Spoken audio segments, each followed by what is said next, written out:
Mũthikabu mũnene wa kanitha wa AIPCA bũrũri-inĩ Samson Mũthuri augĩte mũrũgamo wa kanitha wa AD nĩ bũrũri ũkorwo na thayũ na ũrũmwe, ũndũ ũmwe kuona bũrũri nĩ watabania ithurano cia thayũ na waragania mwaka ũkĩte. We need a united country, we need a united people in this country, and we need peaceful elections for us to exercise our democratic rights in elections. That's the stand of the church. We continue to pray for the nation, we continue to pray for our leaders so that we can go through that exercise peacefully. Akiuga ũrĩa gũkoretwo gũgĩthiĩ na mbere bũrũri-inĩ ti mbica njega kuona ona hĩndĩ ĩrĩa kũrarĩ na ithurano nini iria ihanĩkĩte bũrũri-inĩ, gũtirĩ gĩthurano gĩkĩtwo na njĩra ya thayũ na kũhoya makanitha mahoere bũrũri. Instances that occur in the by-elections that have just gone through are very the unfortunate events that should not be there.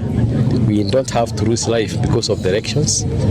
We don't have to divide the nation into part or along tribe lines because of elections.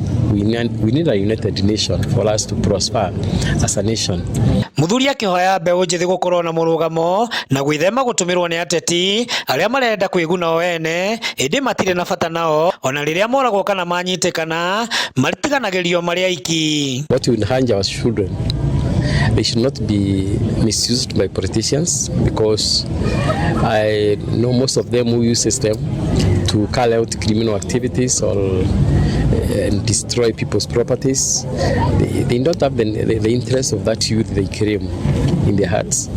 It's personal interest, but they misuse our children for that cause. Mahoya metĩkĩre kuoya kura nĩguo magateithĩrĩria Kenya arĩa angĩ gũcagũra atongoria arĩa marĩ na ũigĩrĩrĩki na makamarutĩra wĩra. So what I can tell the youth, those who have reached the age that they can be able to vote, the most important thing is they register as voters so that they will participate in the elections next year.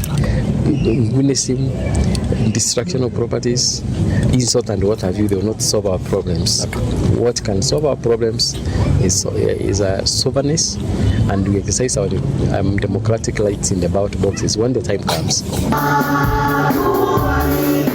Mũtongoria wa kanitha wa AIPCA Samson Mũthuri rĩu nĩ ahoete mbeũ njĩthĩ gũkũ bũrũri-inĩ matigetĩkĩre gũtũmĩrwo nĩ ateti gũthiĩ gũthararia mĩcemanio arĩa angĩ, akahoya Akenya makorwo na ũrũmwe. Handũ-inĩ ha Inooro TV kuma gũkũ kaunti-inĩ ya Narok, rĩtwa rĩakwa nĩ Wanyũike wa Mbũgua.